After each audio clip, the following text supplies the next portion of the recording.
Hi, my name is Jim with CableSupply.com, and I thought you'd like to see what a toolbox looks like for a cabler, also a technician, and I'll just go through some of the tools. Of course, when you're a cabler, one of the most important tools you could possibly have is a punch-down tool, and you must have the two blades. I don't know if you can see that there, the two blades. See it? And this is a 110 punch down blade. This is the cutting side, and it goes into your punch down tool, and that's the when you're going to do looping. Hardly ever use that on 110. Mostly punch down and cut the excess off at the same time. That's what it looks like.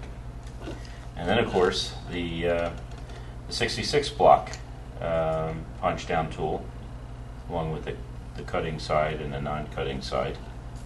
Stores right in the top of the punch down tool. You should always, if you're going to do this more than one install, you really do need to have a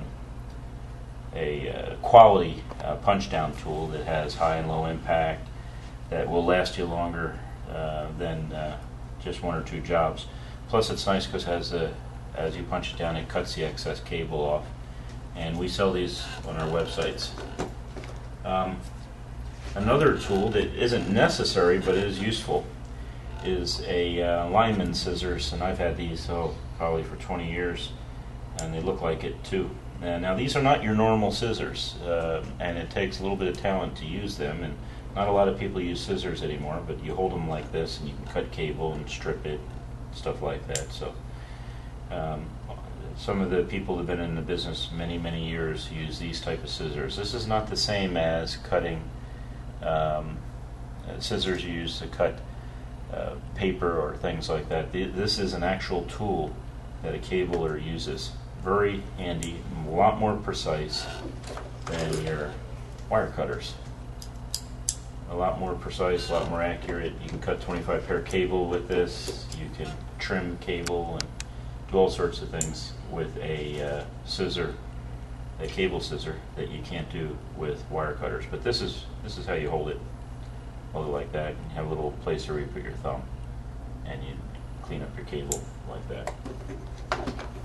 The other thing that you must have, if you're a serious cable or technician guy, is a toner, tone and probe, as we call it, and quality tone and probe. I use Progressive. Used them for years. This is probably about my fourth or fifth one. There's a little switch here. You turn on the tone, and the probe. There's a little adjustment volume there. And the nice thing about this is you can plug this into an outlet. You see nothing now that I turned it off. You don't hear anything.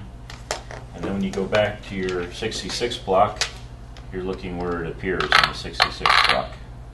So it's a tone and probe. They run on 9-volt batteries, and it's easy to identify cable when you have a tone and probe. Of course, we have a video on the tone and probe and how to use it, so feel free to use it. Now, this toolbox of mine I've had probably for 15 years now, so it's kind of worn out. Don't use it a lot these days, but used to use it in the past. Another little tool is it's a wire pick. And when you punch down to 66 blocks, sometimes you punch down to the wrong thing. You'd use this end, you grab the wire, and you pull it out. And this little pick sometimes is great with scraping out the cables that you need within a 66 block. You see how that would go? Does that work for you, cameraman? That's fine. Okay. Of course, a nice set of screwdrivers. And I always get the bright color screwdrivers, so in case I leave them somewhere, I can find them. This is a nice little tool. This is an RJ11, and it's a breakout box that I use. And what you do is you take your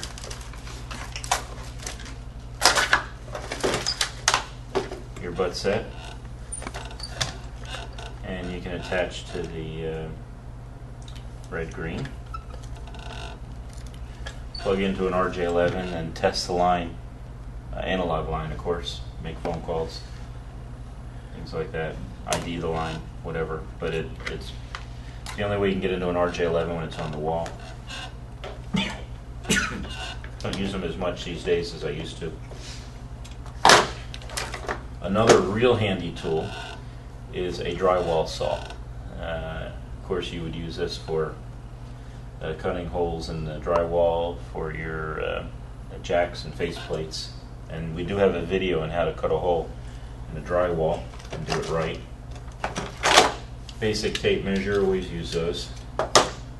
Another little tool that comes in handy is this Breakout Box. And this one is not for this 66 block, or is it? Yeah, it is. You push it on there, and then you can plug your phone in there. And if you have a system phone, especially a system phone, the older phones, you needed this to test to see if everything was punched in right, or just to check the line. It works really well. Let's see what else we have here. We used to carry tie wraps with you, different lengths, things like that. Always have a RJ mod plugs in a bag, along with my ratcheting amp RJ mod plug ratchet device. You put all your wires in the plug, slide the plug in there, and you crimp it down. That's how you do your crimps. Make line cords, patch cords, a lot of different things. A bag of RJ11s for a telephone. One or two extra jacks in case you have a bad jack. And different bigger wrenches. Electrical tape. Always use electrical tape, especially in cable, and there's a lot of electrical tape. Tape wires together. Let's see what else I may have in here. Always keep a smattering of drywall screws to mount things on the wall. And then one of the things I also keep is this little wire with a weight on it, if I can break it out. The idea is you drop this down a wall, and then you can grab it, and you can pull your cable down the wall. It works sometimes on difficult walls. One of the most popular things is a nylon fish tape, and this will go right through a conduit quickly and easily, and it has a little flex end, and we sell them at CableSupply.com. This is one of my newer ones that I just picked up for myself, and I always use a little tie wrap there to hold things together while it's in my toolbox. So you can fit a lot in a toolbox. If there's anything else.